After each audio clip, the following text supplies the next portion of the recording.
예수님 당시에 많은 사람들이 예수님에 대해서 오해하는 것이 있었어요.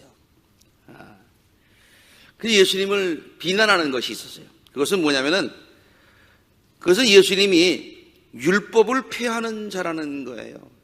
이스라엘 사람들에게 모세의 율법 그러면 굉장히 중요한 건데, 예수님은 율법을 폐하는 자다, 그러한 인상을 사람들에게 주었다는 거죠.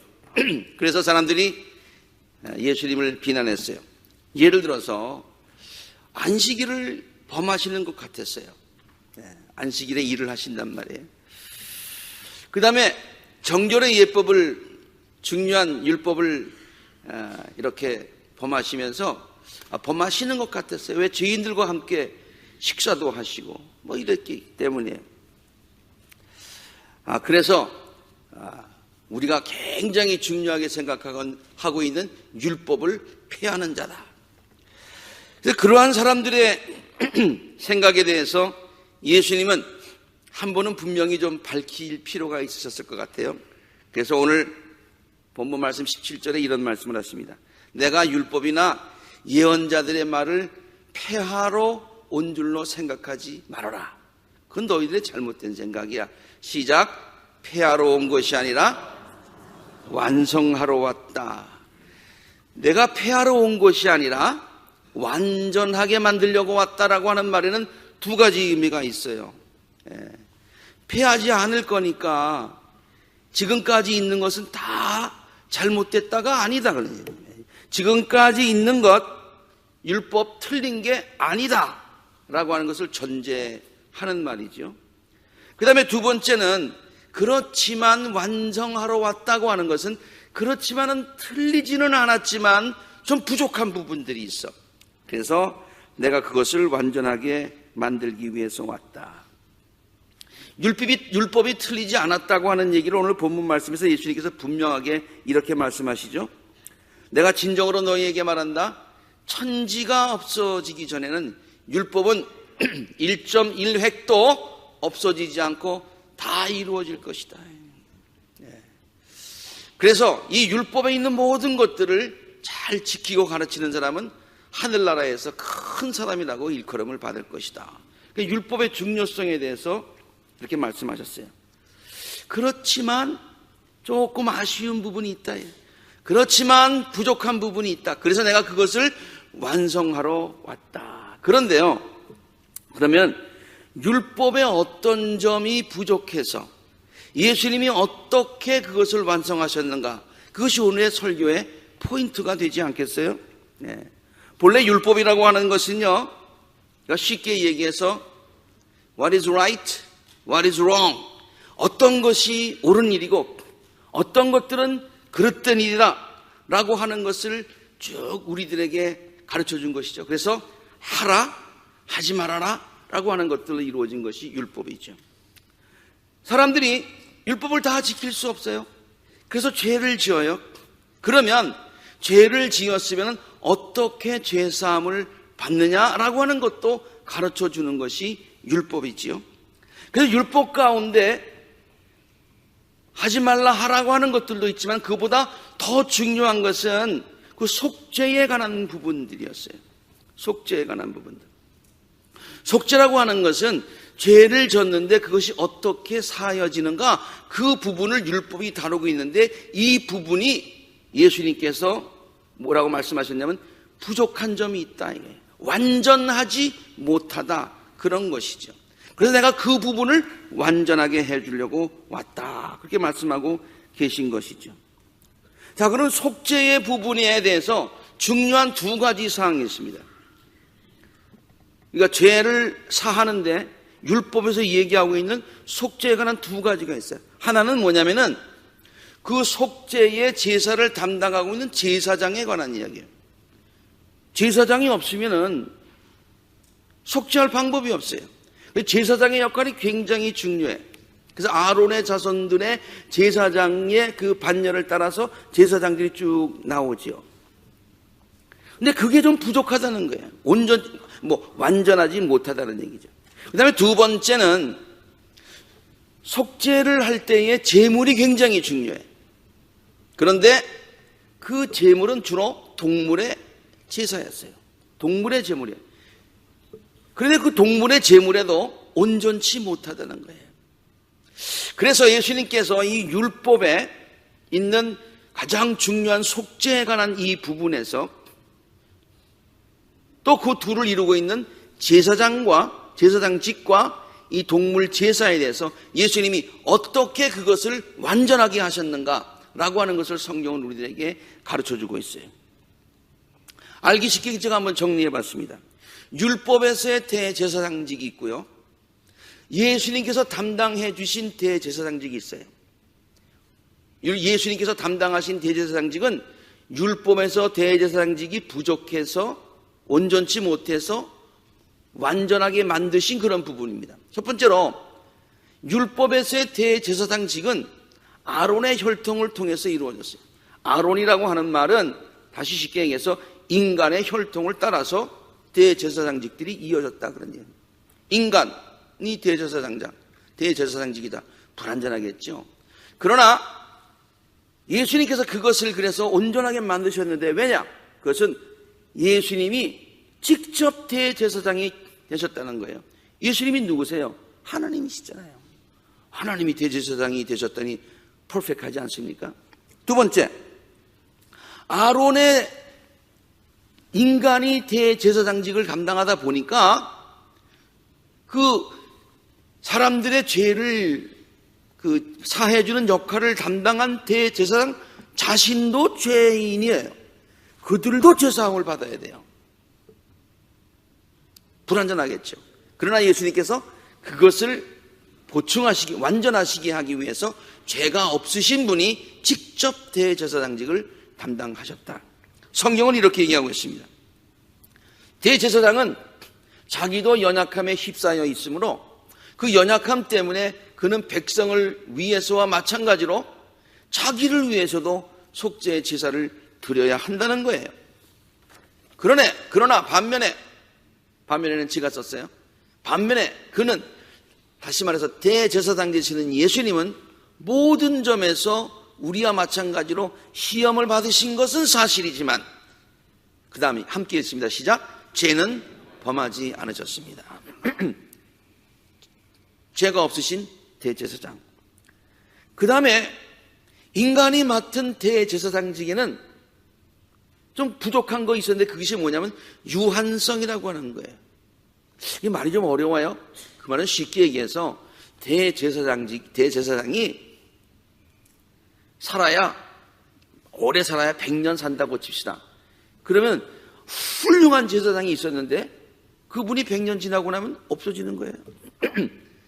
그러면 그 다음에 그 자손들이 계속 대제사장을 이어갈 텐데, 그러다 보니까 사람들이 대제사장의 숫자가 많아지게 됐어요.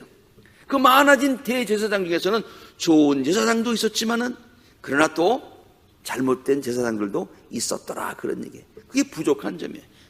그런데 예수님께서는 대제사장직을 담당하시는데, 그는 영원하신 분이시니까 대제사장직의 영원성이 보장되었다. 그래서 유한성을 영원성으로 완성하게 하셨다, 그런 뜻이죠. 히브리서는 이것을 이렇게 설명하고 있습니다. 레위 계통의 제사장들은 죽음 때문에 사람이 죽죠. 그 직무를 계속할 수 없어서 그 수가 많아졌대요. 수가 많아지다 보니까 좋은 사람도 있고 나쁜 사람도, 부족한 사람도 생겼다는 거예요. 그러나 예수께서는 영원히 계시는 분이시므로 제사장직을 영구히 간직하시게 되었다. 그래서요, 이런 여러 가지 인간 아론의 혈통을 따라서 있는 그 사람 대제사장들의 부족한 점, 속죄에서 굉장히 중요한 부분인데 불완전해. 그래서 예수님께서 그 불완전한 부분들을, 율법을 완성하시기 위해서 오셨다. 그래서요, 그렇게 완성하신 예수님은 우리의 아주 퍼펙트한, 완전한 대제사장이 되심을 히브리서는 이렇게 증거하고 있습니다. 예수께서는, 시작, 예수께서는 우리에게 제사장으로 계시기에 적격이십니다.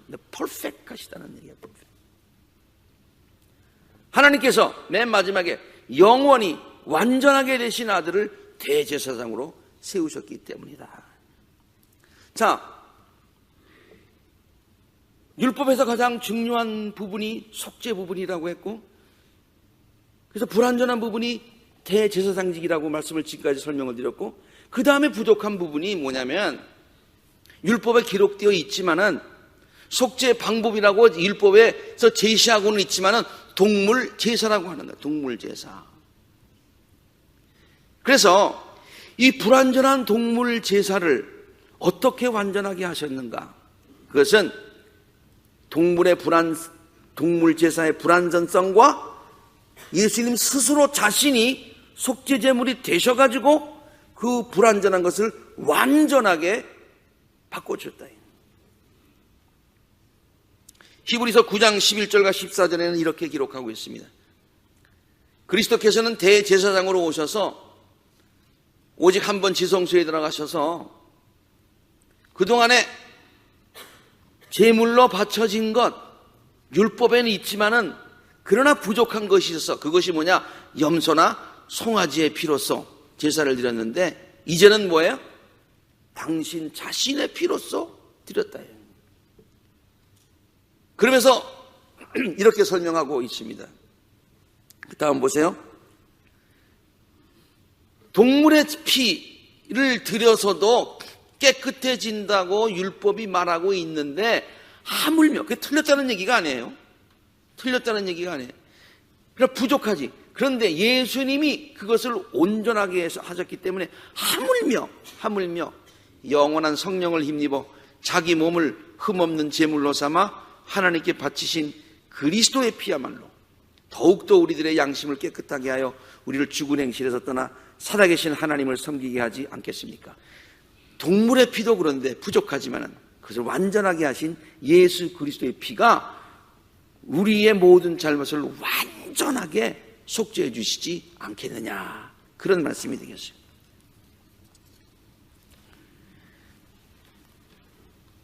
동물의 피가 완전하지 않은 설명을 했는데요. 두 번째는 뭐냐면은 이 동물의 피로 제사를 드리는 것에 부족한 점은 뭐냐면은 매번 자꾸만 드려야 된다는 거예요. 일회성이라고 하는 거예요. 일회성. 부족한 거죠. 그래서 동물 제사의 일회성이 율법에서 강조되어 있는데, 그 일회성을 보충하시기 위해서 뭘로? 영원성으로 대체하시기 위해서 예수님이 스스로 속죄 제물이 되셨다 그랬네요. 이게 무슨 얘기냐? 한번 설명을 하겠습니다. 히브리서 7장 27절에 보니까 예수님은요, 다른 인간 대제사장들과 다르다고 그랬어요. 다른 대제사장들은 날마다 해야 된다고 그랬어요. 날마다. 먼저 자기 죄를 위해서 희생제물을 드리고요. 먼저 자기 죄부터 하고, 그 다음에 백성의 죄를 하기 위해서 희생제물을 매번 반복해서 또다시 해야 됐다, 그런 얘기예요. 그러고 나서 또 다시 죄를 지면 그 어저께 드린 거 안 된다는 거야. 또다시 제물을 드려야 된다. 그런데 그는 그렇게 하실 필요가 없어요. 왜냐? 그는 자기를 바치셔서 어떻게 해요? 단 한 번에, 영어로는 once for all, 한 번이지만 모든 것을 위해서 단 한 번에 결정적으로 이 일을 이루셨기 때문입니다. 히브리서 10장에도 마찬가지예요. 예수 그리스도께서 몸을 오직 한 번 바치심으로 우리는 거룩하게 되었어요. 그런데 다른 모든 제사장들은 날마다 그렇게 하는데, 오직 한 번 드리심으로, 그는 한 번 자기를 바치심으로써 영원히 우리들을 완전하게 속죄하시는 그런 제물이 되셨다라고 성경이 증거하고 있습니다. 자, 이 속죄의 부분, 불완전했던 대제사장직을 완전하게 하시고, 불완전했던 동물의 제사, 제물을 완전하게 해주셔서 속죄에 관한 우리를 구원하시는 그 구원의 도를 완전히 이루어지셨다 그런 얘기예요. 자, 죄의 싹은 사망이라고 하는 율법을 예수님께서 폐기시키신 것이 아니었습니다. 자, 이제 왔으니까, 내가 왔으니까 구약에 있는 모든 법은 다 이제는 no more effective. 아니에요. still effective예요. 예수님께서 말씀하신 그 엄중한 법은 여전히 유효합니다. 지금도 유효해요. 선과 악을 알게 하는 나무의 열매만은 먹어서는 안 된다. 그것을 먹는 날에는 무슨 선악과를 먹고 안 먹고 그게 문제가 아니라 하나님의 말씀에 순종하느냐 순종하지 않느냐. 그래서 죄를 짓게 되면, 불순종해서 죄를 짓게 되면 어떻게 한다고요? 너는 반드시 죽는다. 이게 율법이에요. 하나님의 법이에요. 사도 바울은 로마서에서 이것을 아주 간단한 말로 이렇게 표현하고 있습니다. 죄의 싹은 죽음이다. 이게 율법이에요. 예수님은 그 율법을 무시하시거나 폐기시키신 분이 아니시라 오히려 그 율법을 지키시는 동시에 인간들을 구원하시기 위해서 인간의 몸을 입고 이 땅에 오신 것이지요. 그 법을 지키시기 위해서, 그리고 지키면서 인간을 구원하시기 위해서 인간의 몸을 입고 이 땅에 오셔서, 그리고 십자가에 달려 돌아가셔서 죄의 값을 치러 주심으로 율법도 지키시고 사랑의 법으로 많은 인간들을 구원하시게 되었다. 그런 얘기예요. 왜냐? 이것이 율법을 완성하는 유일하고 확실한 방법이기 때문이죠. 율법을 폐기하지 않고 범하지 않고 오버라이드하지 않고 율법을 지키면서 동시에 인간들에게 사랑을 베푸는 방법이었다. 크리스마스 카드에 종종 등장하는 저 그림 말이죠. 어떻게 저런 아이디어를 냈는지 참 정말 저걸 볼 때마다 은혜가 되는데요. 예수님이 태어나신 말구입니다. 그런데 그 벌써 거기에 예수님의 십자가가 드리워져 있다는 거예요. 왜? 예수님은 born to die, 돌아가시기 위해서, 죽기 위해서, 율법을 완성시키기 위해서, 율법을 지키고 동시에 인간을 구원하시기 위해서, 우리의 죄값을 치러주시기 위해서, 뭐로? 죽음으로 치러주시기 위해서 탄생하셨다. 그런 말 아닙니까? 1930년 어느 날입니다. 상점에서 빵 한 덩어리를 훔치고 절도 혐의로 기소된 어느 노인이 재판을 받게 되었습니다. 판사가 그 노인에게 정중하게 묻습니다. 전에도 빵을 훔친 적이 있나요? 아닙니다. 처음 훔쳤습니다. 왜 훔쳤나요? 예, 저는 선량한 심으로 열심히 살려고 노력했습니다. 그러나 나이가 많다는 이유로 일자리를 얻을 수가 없었지요. 그래서 저는 사흘을 굶었습니다.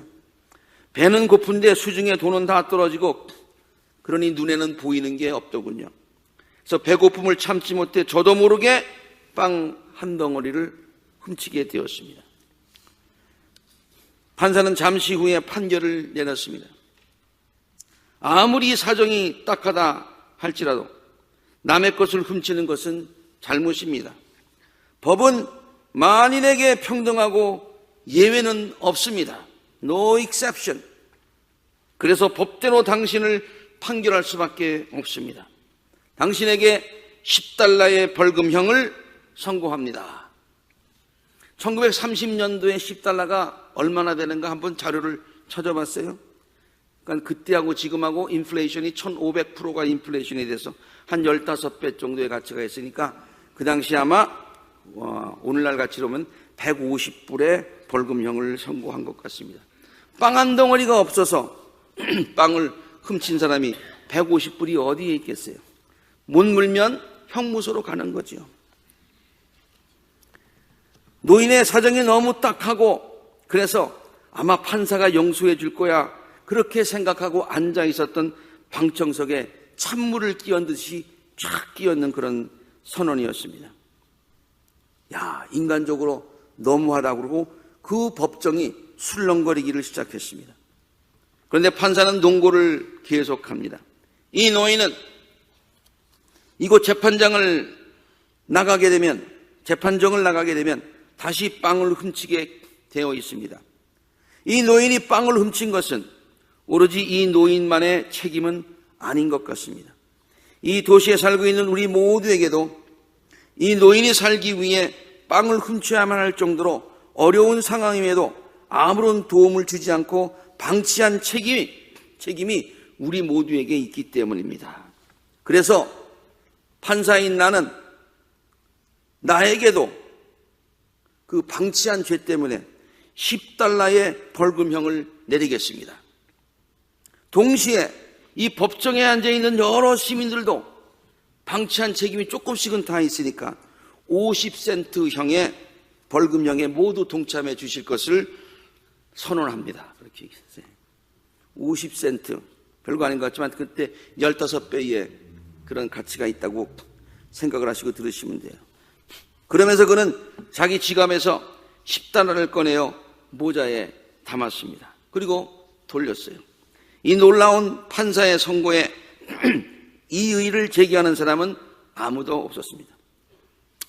그렇게 해서 거둬진 돈이 모두 $57 50센트였다는 기록이 있습니다.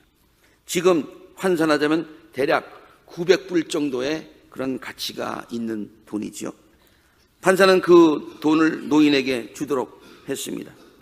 노인은 돈을 받아서 $10 벌금을 내고 남은 $47 50센트를 손에 쥐고 감격의 눈물을 글썽거리며 법정을 떠났다고 합니다.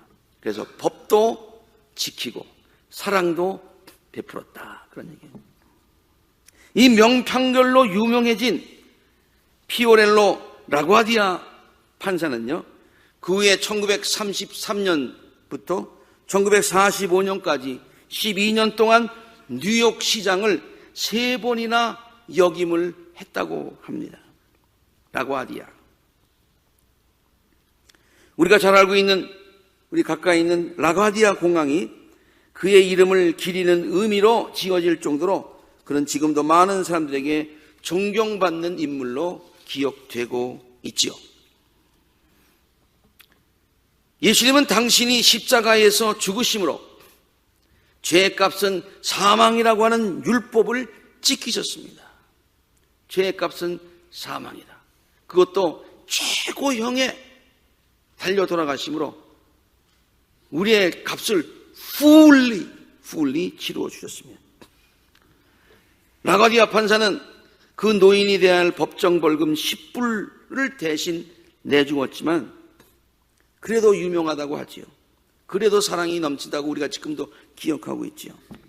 예수님은 우리들의 죄의 값으로 치러야 할 죽음의 형벌을 대신 져 주신 것입니다. 이것은 율법을 지키시면서 동시에 사랑으로 율법을 완성하는 놀라운 하나님의 방법이었습니다. 놀라운 하나님의 방법. 요새는 신의 한 수, 이런 말이 굉장히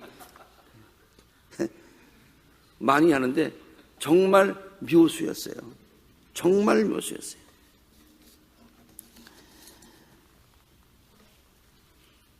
속죄에 관한 불완전한 율법을 예수께서 이렇게 완전하게 만드신 이유가 무엇일까요? 왜 그렇게 하셨을까요? 왜 그렇게 하셨을까요? 이유는 간단하고 분명합니다. 우리들을 사랑하기 때문입니다. 성경은 이 사실을 다음과 같이 증거하고 있죠. 로마서 5장 8절의 말씀입니다. 우리가 아직 죄인 되었을 때, 우린 정말 아무것도 몰랐을 때에, 율법으로는 죄를 더 깨닫고만 있었을 때에, 시작, 그리스도께서 우리를 위하여 죽으심으로 하나님께서 우리에 대한 자기의 사랑을 확증하셨느니라. 요즘 화요 성경 공부에서 사용하고 있는 사랑하며 춤추라는 책에 나오는 내용이지요. 이 책에는 아주 믿음의 삶을 살았던 많은 사람들의 이야기들을 소개하고 있습니다. 그래서 지난 주일에 화요일날 우리가 함께 배웠던 그런 분의 이야기인데요. 그분이 바로 장기려 박사님에 관한 이야기입니다. 그는 예수님의 삶을 깊이 묵상하면서 다음과 같은 깨달음을 얻게 되었다고 그 책이 기록하고 있어요. 즉 예수 이전의 인류는 예수님 이전에 BC에 살던 그 사람들은 하나님을 포함해서 그들이 섬기는 모든 신들을 다 포함해서 그들은 신 그러면 어떤 생각을 했었냐면은 능력의 신, 진리의 신, 정의의 신이라고 그것만 알았다는 거예요. 사랑의 신에 대해서는 알지 못했다는 거예요. 사랑의 신에 대해서는 알지 못했다는 거예요. 이것은 종교를 초월한 공통적인 현상이었었죠. 그런데 물론 구약에 나오는 하나님에게 사랑하는 사랑의 면이 전혀 없었다는 말은 아니에요. 우리가 성경을 잘 읽어보면 구약에서도 하나님은 당신의 백성들을 돌보시고 용서하시고 참으시는 사랑의 모습을 보여주시고 계시죠. 그러나 전반적인 구약의 분위기, 그 구약에서 풍기고 있는 전체적인 칼라는 어떤 거냐? 조금 전에 다른 모든 종교에서 볼 수 있듯이 그들의 신들과 마찬가지로 능력의 신, 진리의 신 또는 정의의 신의 모습이었고, 사랑의 신의 모습은 감춰져 있었다는 거예요. 없다는 얘기가 아닙니다. 구약에 감추어져 있었다는 거예요. 그리고 왜 감추어져 있었느냐? 불완전한 율법의 테두리 안에, 율법의 박스 안에 그 사랑이 감추어져 있었다는 거죠. 그런데 예수님께서는 그 율법만으로는 표현할 수 없는 하나님의 사랑을 보여주셨다는 거예요. 예수님이 그 박스 안에 있는, 갇혀져 있는 율법이라고 하는 테두리 속에 있는 하나님의 놀라운 사랑을 이렇게 표현해 주셨다는 거예요. 어떻게? 자신이 몸소 십자가에 달려 돌아가심으로써, 그 사랑을 실천하심으로써, 그 율법을 그렇게 완성하심으로써 그를 보여줬다, 그런 얘기죠. 예수님의 생애는 사랑으로 율법을 완성한 것이다, 이렇게 생각을 해봤습니다. 다시 한번 생각합니다. 예수님의 생애는 사랑으로 율법을 완성하신 것입니다. 그러기 위해서 이 세상에 오셨고요. 그리고 그러기 위해서 다른 사람들이 생각할 때는 십자가에서 이제는 다 끝이다, 그렇게 말씀하지 않으시고 모든 것을 다 이루었다, 이제는 내가 율법을 완성했다, 사랑으로 율법을 완성했다라고 선포하신 것이죠. 나는 율법을 완전하게 하려고 왔다는 오늘 예수님의 말씀, 그리고 그것을 십자가 위에서 다 이루시고 난 후에 다 이루었다라고 선언하신 것은 우리들에게 복음인 줄로 믿습니다. 이것이 왜 우리 인간들에게 기쁘고 복된 소식인가를 바울은 다음과 같이 그렇게 설명을 하고 있지요. 율법의 행위로는 하나님 앞에서 의롭다고 인정을 받을 사람이 아무도 없습니다. 율법은 그래서 불완전합니다. 우리를 구원하는 데는 불완전합니다. 속지 않은 데는 불완전합니다. 율법으로는 왜냐? 죄를 인식하게 될 뿐이야. 그러나 여기에 반전이 있어요. 그러나 이제는 율법과는 상관없이 하나님의 의가 나타났습니다. 누구를 통해서 나타났냐? 예수님을 통해서 나타났다는 거예요. 근데 그것은 율법과 예언자들이 이미 앞으로 예수님이 오셔서 율법을 완성하게 해주실 거야, 하나님의 의가 나타날 거야 라고 이미 예견된 것이다, 그러니. 그런데 하나님의 이 의는 예수 그리스도를 믿는 믿음을 통해서 오는 것인데, 그래서 이 모든 사람들이 이렇게 의를 이루어 주신 예수님을 믿으면 율법을 통해서 의인이 되는 것이 아니라 하나님의 의를 통해서 의인이 되는 거야.